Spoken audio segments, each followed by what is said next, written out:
వెంకటేశ్వర స్వామికి యాలకుల మాల సమర్పించటం వల్ల కలిగే ఫలితం. వెంకటేశ్వర స్వామికి 27 యాలకుల మాలను స్వామివారికి సమర్పిస్తారు. దీని వెనుక బ్రహ్మదేవుని నక్షత్ర సిద్ధాంతం ఉంది.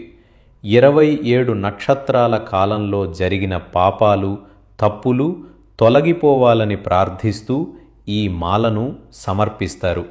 ఈ మాల వెంకటేశ్వర స్వామికి అలంకారం వల్ల ఆర్థిక ఇబ్బందులు తొలగిపోయి సంపద మరియు శ్రేయస్సు సిద్ధిస్తాయని విశ్వసిస్తారు.